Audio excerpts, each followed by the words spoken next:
Wonderful. Okay. So, Kathy, tell me a little bit about, before we get into your chapter and the things that you wrote about, tell me a little bit about what was this writing process like for you? So I've already published a book before. So it wasn't the first time I've been writing a book. So I kind of like followed that same process that I did for my other book the first book that I wrote, which was I had to find a topic, and nothing beat the topic of personal experience. So for me, uh, with my QHHT session that I had done for on myself, I used that as an example, and I used that as the basis to then start creating content. But it really started me more from curiosity about my session. So I started talking and working with my guides, asking them questions about the topic, what came out of my QHHT session, and they said you need to write about it. You know, this is important. This is for the new generation of children coming through, that they need. That the caregivers and the parents need to actually hear about this. So I, thought, okay. So I started, kind of downloading as much information as I could for my team. At the same time, trying to remember and listen back to my session that I did, and then wrote sessions and sections about it, and it all came together, I guess. So that's my process for writing this chapter, I guess. A That's bit different wonderful. to a normal writer sitting there and just writing away. I guess I got my inspiration from. That's wonderful. Yeah, I mean, everyone experience writing differently. Luckily, this isn't your first time writing. This isn't your first time dealing with, a book project. So you have a little bit of background and you have some, experience with that. And that's helpful, especially when you're writing about topics that I don't want to say sensitive because it's not a sensitive topic, but when you think of the reader and how they're experiencing things or the limiting beliefs that they need to overcome to even experience the topic in a more open-minded, a more open heart space type of thing, you want to be intentional with your words. You want to be intentional with how you phrase things and how you say things. I've actually recently thought about that as I was doing notes for another project I'm working on, a personal project. And I thought, how do I reach the hearts and the minds of readers who might be closed off to this topic, not because they don't believe in what I'm writing, but because of the limiting beliefs they have before they even get to reading what I've said. People have imprinted certain things. And like I said to a lot of you guys before we began this book, I had limiting beliefs about certain things. For example, someone told me when I was very young that reincarnation is a punishment for, if you are not a very good person. So I will be reincarnated as somebody who is then persecuted or somebody who is oppressed. Or if I, step on a bug, I will be reincarnated as the bug and someone will step on me you know yes, I believe these things. I believed it. I swear to you, Kathy, I believe these things. And I was a kid when people told me this, so I had no grounds to stand on. I didn't Yeah. understand that I could do my own research and figure things out for myself. It was an authority telling me this. I must believe it. So I think You know, this it's I was just going to say, so I think this book and all of us sharing our insights will really help people with those limiting mm, beliefs about this topic in specifically. well, it's interesting that you say, people were telling you about this, and you believed what they were saying. My particular chapter is about the first 7 years of a child's life and the imprint that we actually leave on these children, that for the rest of their lives, they're questioning everything they think they were taught.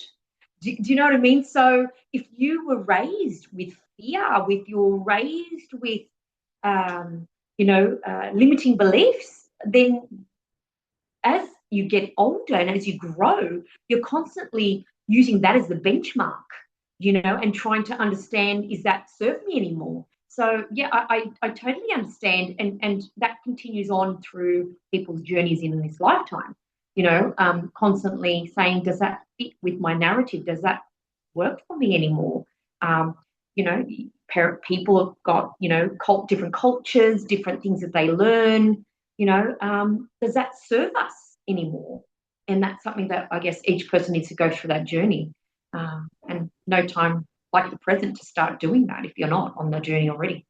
Mm. 100%. And I think also with a lot of those belief systems that you have to examine and say, well, is this working for me still, or can I let go of it? It's that feeling of that fear feeling. Is it safe for me to let go of these belief systems? How do I even begin examining my belief systems?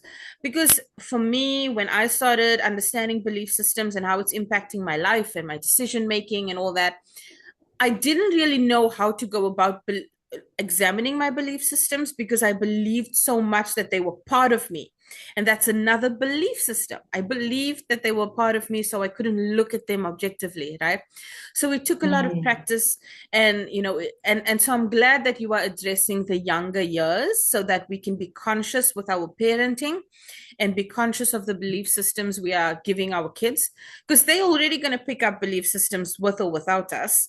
We don't need to be including belief systems they really don't need, that increase the levels of fear that they have and things they really don't need to be fearful about. And one of the questions I wanted to ask you, you being a seasoned QHHT practitioner, what are some of the limiting beliefs and some of the fears you've seen in your clients, that they've picked up in early years that have impacted things like their understanding of, I don't know, past lives, reincarnation, the soul's journey, things like that? Great question. So I guess through my experience of QHHT sessions that I've had, um, it's not even, I would even go, not even going back when they were younger, like the limiting beliefs that people come in and go, oh, uh, uh, just basic uh, ideologies of what hypnosis is.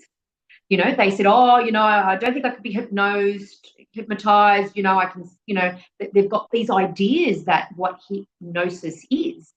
And because they've seen it on telly or TV or wherever they've seen it. So they've already got this notion of, oh, I can't be hypnotized. And I always walk them through a very simple piece of question. I say to them, can you describe to me right now, you're sitting in front of me, can you describe your car, the interior of your car? Can you do that right now? And they'll sit there and they'll go, yes. Okay, well, there's a steering wheel, there's a dashboard, and they go through it. And I said, okay, stop for a moment. I said, where were you just now? And they said, I was in the car. And I said, exactly. That is hypnosis. You're here with me, but you are consciously somewhere else. And they go, oh, okay, I get it. So even just that simple of what does hypnosis mean and how I can't be hypnotized, we go in and out of hypnosis, or the first state of hypnosis, which is alpha state, 50 times a day. Do you know what I mean? So it's these things that people have actually picked up or assumed without really understanding or knowing that. So also other clients from when they were younger, limiting beliefs. I had a few that one particular person came in and questioned, oh, I don't think I should be going to explore my childhood. If I can't remember my childhood, it's because I'm not supposed to remember it.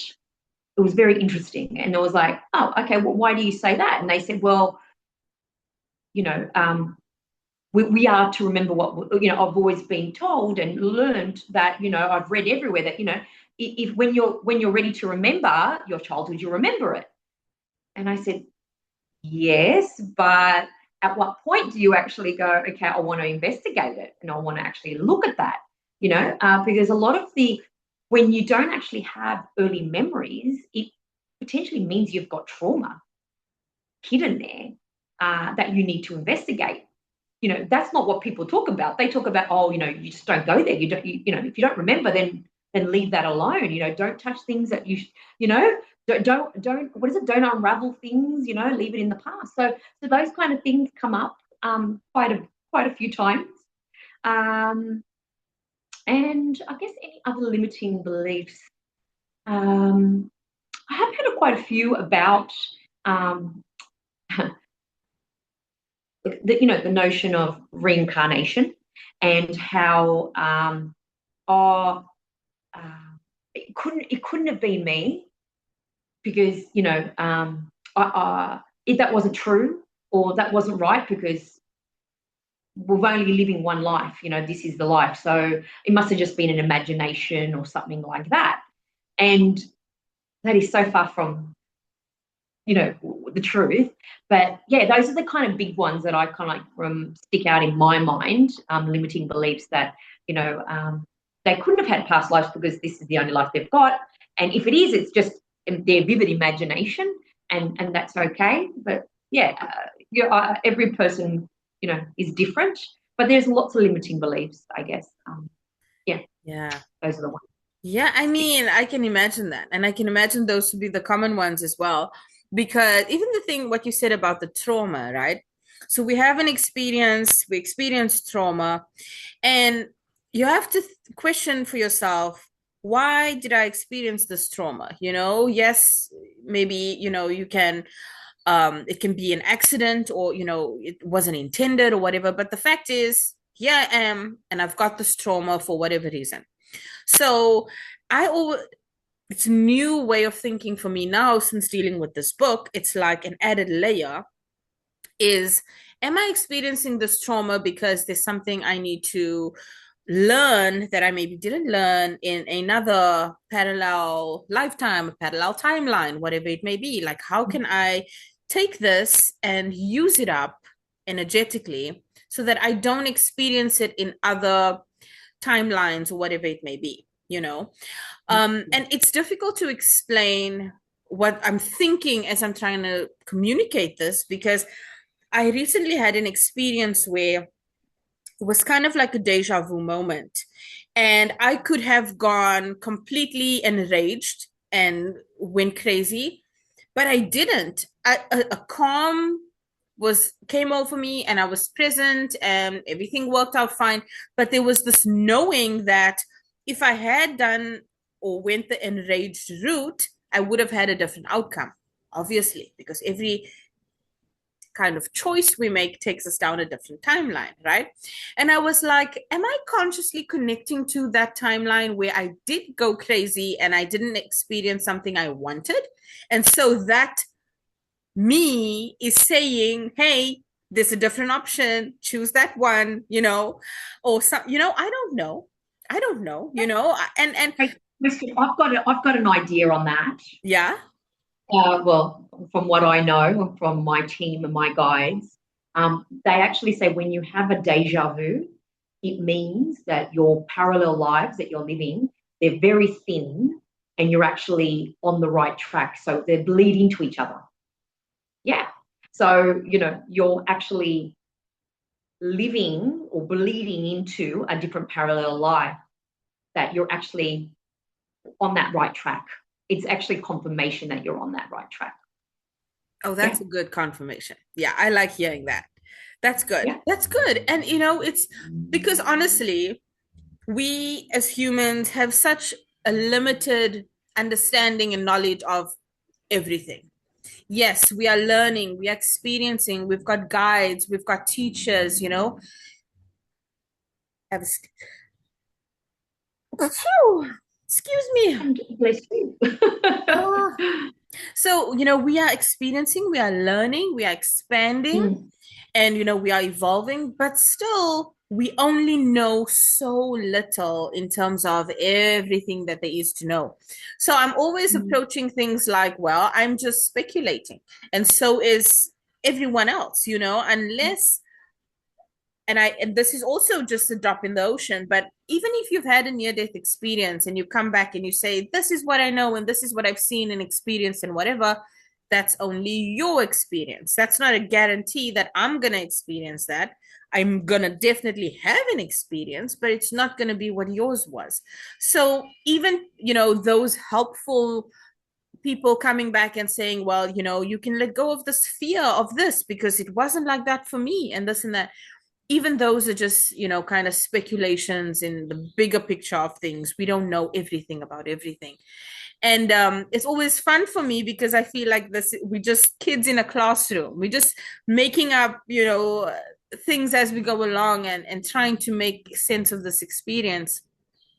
And what I love about learning about the soul's journey, particularly in this book, is that it's malleable, it's changeable, it's not set in stone. There isn't this great book where everything is written down and this is your destiny, Kath, you will experience this to the letter and to the T. It isn't that. We can change things. We can be conscious with what we are creating and what we are experiencing, the more aware and awake we become. And that again is also a choice. Or what do you think about that? So I will say that I don't believe we're here to learn anything this lifetime, these lifetimes. We're actually here to remember because we already know. We're all knowing. We are all divine spark of God creation. So what we need to do is remember who we are. All the information is within us. We don't need to search outside of us for the answers. But the problem is we're distracted constantly by the outside noise, by TV, by daily chores, by working, by all these kind of things, that it takes us away from reconnecting back with who we truly are. So my view is it's about remembering who you are. It's not about learning anything because we already know. And you know the difference of when something sits right with you. You're like, yeah, it's like a sense of knowing. It's not a sense of, I learned something. It's a sense of knowing. And that's what we are all needing to do and reconnect back with that sense of knowing because we already know everything. We just need to remember that we know everything. That's mine. I love that reframe. I love that reframe. It's not learning, it's remembering. And it's also, and it's true. It's true. It is a remembering because when I learn, and I'm saying the word learn loosely now because it's a reframe, right? When I learn something, there's a resonance. So how can there be a resonance if I did not know this before? Exactly. You've got it. Yeah. We all know it. We've just got to remember what it is or how it is. And that comes back to the chapter that I've written is about remembering from the age of 0 to 7 years old. It's about we are pure divine spark of creator when we're actually born, right? We have the ability. We remember everything. It's through the 3D world, through our parents, through our caregivers, people around us, teachers, whoever, tell us that what we're experiencing is not real. But we remember when we are born, we remember who we are. We know who we are. Yeah. It's unfortunately being, taken away from us because we need to operate in a 3D world. But we all have the divine ability for telepathy, for telekinesis, for all these different amazing abilities. We are born with these. It's unfortunately, we learn to forget it. We learn to forget these abilities. Yeah. And I think that is part of the excitement of it all, right? We're born remembering everything. We go through our experiences, our beliefs change us, they shape us. We experience life. We have all these wonderful souls that are included, our parents, our teachers, our friends, our family, and they also help shape us with our belief systems. And then we come back to a place of what is going on? Who am I now? I'm all of these things that everyone has made me, but I'm not that. I can remove all of this and I can strip everything back and I can still connect to who I am at my core in my divine nature without all of the other labels, without all of the other things telling me who I can be, who I should be, who I, want to be. I can just be, and I can just experience that pureness, because all of the other things are like blanketing you. They're blanketing you, and you just want to break free and be like, oh, I can breathe the fresh air. I can feel free. I can feel light, you know? The disturbing, it's you know, it's quite disturbing how much noise is around us. There is, everyone is out to catch our attention, which is energy. Think of it, everything as energy, right? Everyone wants a piece of our energy. That's what society is after, our energy, you know? So coming back to self, knowing you don't need to search for the answers outside yourself, it's within you. That, once you reach that point, you go, wow, then all the layers start falling off. And anything that people say, you feel whether it resonates with you. You don't have to research it because you already know whether that sits right or not. But because we're so distracted, we don't even know the emotions, the feelings within our bodies, which it's already telling us as an antenna what's right and what's wrong. And by the way, we're taught not to go by our emotions. If you're too emotional, oh no, you've got to tame that down. You can't be emotional, heaven forbid. Do you know what I mean? That's not accepted. And, so all those kind of things that were shown and taught along the way, we just need to come back to self and recognize who we really are. Yeah. I love that. I love that you said that because you reminded me of my 7-year-old, highly emotional, highly intuitive, and she will tell me exactly how she feels and why she feels this way. And the way she can articulate her feelings is incredible to me because she cannot articulate anything else. She cannot tell me what she did at school. She cannot tell me, the things that she's doing with her friends at school, but she can explain in depth her feelings. And I'm like, this is Isn't that amazing. This is wonderful? wonderful. I know. I And learned and so then much and then from you were her. told, no, that's not right. You can't be like that because that's Exactly. not acceptable. Exactly. And so Or I'm so grateful that you focused your chapter on the early years because I really feel like, us that are having kids and experiencing life with our kids, we need a little bit of a reframe and a little bit of a shift from how things used to be when we were growing up and we were kind of like, pressed down for our emotions and our feelings and our intuition kind of got dulled because of that. And we had to reboot it in a sense. I want us to keep our kids highly intuitive, highly present. I want us to continue that instead of having them to rediscover it and reboot it at a late stage, So I'm very grateful you sharing that in your chapter on the early years. And I really hope that the readers will use everything that you shared in your chapter to improve their lives and the lives of others. And so thank you so much, Kath, for sharing your time with me today. Everyone, get your book. It's on pre-order right now. Volume 1, 2, and 3 for only 99 cents on an ebook. So I'll put the links in the description. And yeah, I will continue to share information about the hardback coming out, the paperbacks. Follow us on Facebook. You'll get more information about the book, the authors, and our project as it unfolds. And thank you, Kath. I appreciate you and your time. Thank you. Thanks, Ameera. Appreciate it. Yeah, and I look Take care. forward to speaking to you soon. You will. Bye. Bye.